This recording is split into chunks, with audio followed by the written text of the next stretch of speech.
দর্শক আছেন তাদের জন্য তো বটে, পুরো পৃথিবী জুড়ে বাংলা ভাষাভাষী সকল দর্শকদের জন্য আমরা চেষ্টা করি সর্বশেষ বাংলাদেশের রাজনৈতিক পরিস্থিতির আলোকপাত করার জন্য।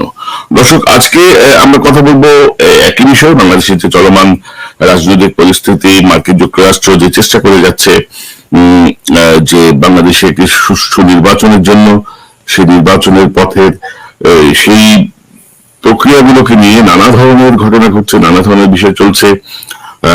শেখ হাসিনা সরকার এখনো তাদের মতো করেই শক্ত অবস্থান দেখাচ্ছেন। তো সব বিষয় নিয়ে কথা বলতে আজকে আমার সঙ্গে যোগ দিচ্ছেন জন ড্যানিলিচ। John, welcome you to my show. Thanks for joining. Well, thanks for inviting me. It's a pleasure to be here with you today. দর্শক, জন ড্যানিলিচ 1990 থেকে 92 সালে বাংলাদেশে কাজ করেছেন উইলিয়াম বি মাইলাম যখন অ্যাম্বাসেডর বাংলাদেশের। এরপরে তিনি 2007 থেকে 2011 সাল পর্যন্ত পলিটিক্যাল এবং ইকোনমিক কাউন্সিলর হিসেবে কাজ করেছেন।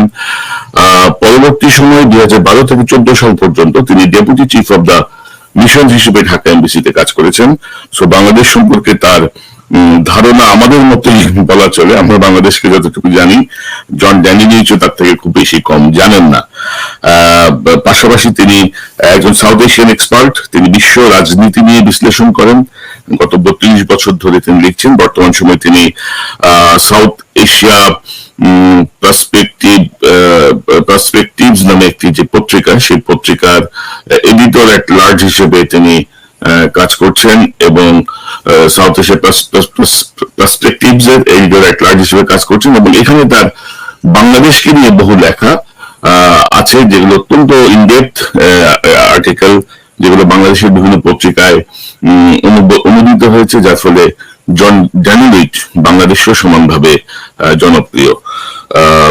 পাশাপাশি আমাদের সঙ্গে আজকে যোগ দিচ্ছেন আপনাদের অত্যন্ত পরিচিত মুখ জনাব Mushfiqul Fazal Ansari. Mushfiq south Asia perspectives এর নির্বাহী সম্পাদক এবং রাইট টু ফ্রিডম যে সংগঠন, অধিকার সংগঠন, তিনি তারও নির্বাহী পরিচালক। এবং জন ড্যানিলিচ হচ্ছেন রাইট টু ফ্রিডমের একজন পরিচালক, ডিরেক্টর। সো আপনাদের দুজনকেই স্বাগত জানাচ্ছি। Welcome both of you in my show. I am my gratitude to you all, especially John Danilich. You know Bangladesh better than us, actually, like us, because you expended almost 8, 9, 10 years in Bangladesh from 1990 to 1992, 2007 to 14. So, and now when we read out your article, we see you have a clear conception about Bangladeshi politicians, Bangladesh politics, and Bangladeshi people. So, beginning of this interview, I wanted to know your personal observation about Bangladesh, your experiences, if you share with us for the audience of Bangladesh. Sure, it's my pleasure to be with you here today. As you mentioned, I first became associated with Bangladesh in 1990, soon after joining the U.S. Foreign Service. At the time, one of my mentors was a former U.S. ambassador to Bangladesh, Howard B. Schaefer. And one thing Ambassador Schaefer told me that I'll never forget is he said that when foreign diplomats are assigned to Bangladesh, they cry twice. They cry once when they get their assignment, and then they cry again when they leave. I don't know if I cried when I learned that I was going to Bangladesh, but I certainly cried when I was leaving because the country had made such an impact on me and my family.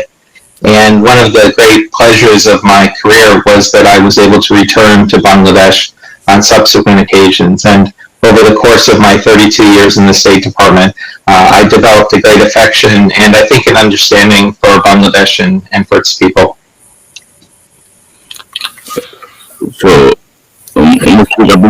আমি ঠিক আসলে মানে ওনার যে আমি আজকে খুব একটা নিজের কথা বলবো না, জন ড্যানিলিচ যে কথাগুলি বলবেন তার একটা সারাংশ দেওয়ার চেষ্টা করব। এবং উনি যেটা বলেছেন যে উনি তার 32 বছরের ফরেন সার্ভিস ক্যারিয়ার তিনি, এবং বাংলাদেশে তার গোড়াপত্তন ঘটে 1990 সালে। এবং যখন 90 সালে তিনি যখন একজন ইয়াং ফরেন সার্ভিস অফিসার হিসেবে বাংলাদেশে যখন যান, তখন তার অ্যাম্বাসেডর হিসেবে তিনি পান শেফার্ডকে, এবং শেফার্ড তখন একটি জিনিস বলেছিলেন, তিনি তার এটা খুব মনে রেখেছেন।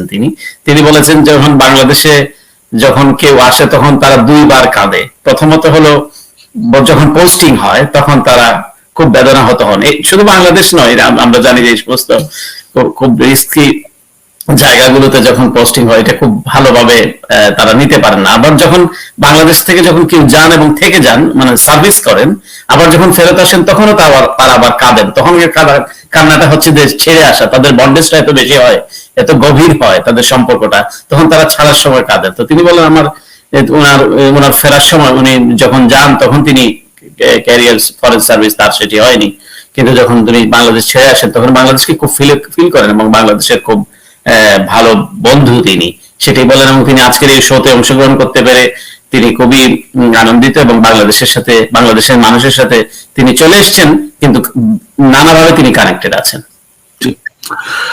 No, John, USA imposes sanction on 7 RAB members and visa restriction for individuals who will create obstacles in the free, fair upcoming elections, actually, the election process. But Bangladesh Prime Minister and her ministers are now very much attacking to the USA, and they use irresponsible comments and insulting words. They're showing that they are more powerful than USA. They will not carry on anything. They will go their own course. So, but in the meantime, if you see that Bangladesh Prime Minister Sheikh Hasina is feeling very blissful when she took selfie with the President Biden. So, what is your observation? How you will explain this situation? I wanted to know your observation about this double act. They are shouting, their aggressiveness. What is your observation? Thanks for the question. I should start by reminding your viewers that I no longer work for the Department of State. I retired almost 2 years back, so I speak today just on my own behalf, not on behalf of the U.S. government.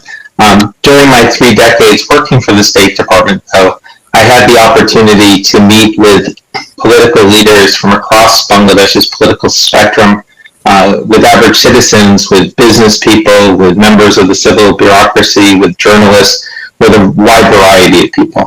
I also gained some perspective from understanding the history, not just of Bangladesh, but of Bangladesh-U.S. relations. One of my very famous predecessors, Archer Blood, was the U.S. consul in Dhaka in 1970, 1971, and he wrote a memoir of his time. And in it, he talks about meetings that he had with political leaders, including some from the Awami League. Over the years, I met with members of the Awami League, including Sheikh Hasina. I met with them when they were in government and when they were in opposition. I assume that when I met with them, they shared their personal views, but they also tried to advance the interests of their political party or their government. As a U.S. diplomat, I also was first and foremost looking at how I could advance U.S. interests in Bangladesh and build a partnership between the United States and Bangladesh. It should come as no surprise to anyone that a politician's perspective may be different when they're in opposition versus when they're in government. So there are many politicians who I remember speaking with when they were in opposition, and they sought the U.S. to play a role, whether it be to restore democracy, whether to promote an agenda which they supported, and we listened and we reported back to Washington, and that went into our formulation of U.S. policy. So what I would say right now is that if you look at what the Prime Minister, members of her cabinet, and members of her party are saying, I think it's important that we keep in mind that in the past their positions and what they've said may have been very different when they were in opposition than when they were in government. So I understand the Prime Minister's perspective. I understand the perspective of those in her government, but I also understand that they're doing so because they're trying to advance the interests of their political party and in some cases their personal interests. Yeah. উনি যেটা বলছেন যে উনি তার 30 বছরের career এবং তিনি বাংলাদেশে যে সময়টুকু তিনি পার করেছেন এবং তিনি আর্চার ব্লাডের একটা মেমো, যিনি বাংলাদেশে কাউন্সিলর হিসেবে কাজ করেছেন 1979 এর দিকে সম্ভবত, এবং তিনি তার একটা মেমো কোট করেছেন এবং যখন বলেছেন যে তিনি যখন কাজ করেছেন বাংলাদেশে তখন সকলের সাথে তার একটা আলাপ আলোচনা হয়েছে, যে কোনো পেশার মানুষের সঙ্গে। এটাই কাজ। উনি বলেছেন রাজনৈতিক নেতা, সাংবাদিক, সুশীল সমাজের প্রতিনিধি, বিজনেস পিপল, সকলের সাথে তার ইন্টারাকশন হয়েছে। এবং তিনি বলেছেন শেখ হাসিনার সাথে তার একাধিকবার সাক্ষাৎ হয়েছে। শুধু শেখ হাসিনা কেবল প্রধানমন্ত্রী থাকাকালীন নয়, বিরোধী দলের থাকাকালীনও তার সঙ্গে কথা হয়েছে। তখন তারা যা বলেছেন, স্বাভাবিকভাবে তাদের কাজের নেচার হচ্ছে যে তাদের সঙ্গে ইন্টারঅ্যাক্ট করা, কথাবার্তা বলা এবং সেগুলি আবার ওয়াশিংটনে রিপোর্ট করা। এবং তার সর্বাগ্রে তার প্রায়োরিটি ছিল যখন তিনি ছিলেন যে যুক্তরাষ্ট্রের স্বার্থকে সংরক্ষিত করা, যুক্তরাষ্ট্রের ইন্টারেস্ট দেখা, এবং সেটি তিনি খুব সেখানে তিনি খুব কমিটেড ছিলেন। এবং সকলের সঙ্গে তখন তারা কি ভাষায় কথা বলছেন এবং এখন তারা কি ভাষায় কথা বলছেন তিনি বলছেন জন ডেলোনিচ যে তারা যখন বিরোধী দলে ছিলেন অথবা যে অবস্থানে ছিলেন তখন হয়তো তাদের ভাষা যে ধরনের ছিল সেটিও তার দেখার সুযোগ হয়েছে, তার আলোচনার সুযোগ হয়েছে। এখন হয়তো তাদের ভাষাটা ভিন্ন হতে পারে তাদের রাজনৈতিক কারণে। তো এটি তিনি বলছেন। John, it seems that USA is very serious about restoring democracy and human rights in Bangladesh, press freedom, good governance in Bangladesh. But USA process is very slow. General people are frustrated because they think the process is very prolonged. Opposition leader, many supporter, and general people are actually arrested and tortured this time after US sanction and visa ban. Government actually police action is continuing. Police arrested a lot of BNP supporters and leaders. Day before yesterday they arrested a BNP leader, Ruhugudus Talukdar Dulu. He is a cancer patient, and last few years he is inactively he is just maintaining his treatment, but police arrest him day before yesterday. So why US is not going for any quick or drastic action as Bangladeshi people think that for saving their life, for restoring democracy, USA may be more aggressive, more drastic in their activity? What is your opinion? Well, again, as an outside observer now of the U.S. government and as a former diplomat, what I can say is that there has been a constant thread in U.S. interactions in Bangladesh in which the U.S. supported democracy and human rights. During my first assignment in Bangladesh in 1990 to 92, one of my responsibilities was compiling our annual human rights report. So I've been following human rights and democracy in Bangladesh for many years. I remember the popular movement that ended the Ershad dictatorship early on during my time working on Bangladesh. I served in Washington and in Dhaka during various elections. And what I can say is that there's been a consistent policy of the United States to support democracy and human rights. Now, over time, the priority that this has in U.S. foreign policy has changed as different administrations set their policies and their priorities. Over time, the rules that the United States uses have changed. There have been always a mix of incentives and inducements that the United States has been able to put in place, carrots and sticks, if you have it. This has included support for organizations that help to promote democracy. It's included our public statements, our diplomatic outreach, and in recent years it's included sanctions, not just in Bangladesh, but in other countries as well. At the end of the day, though, the United States and other members of the international community can only do so much. We can make clear our preferences. We can make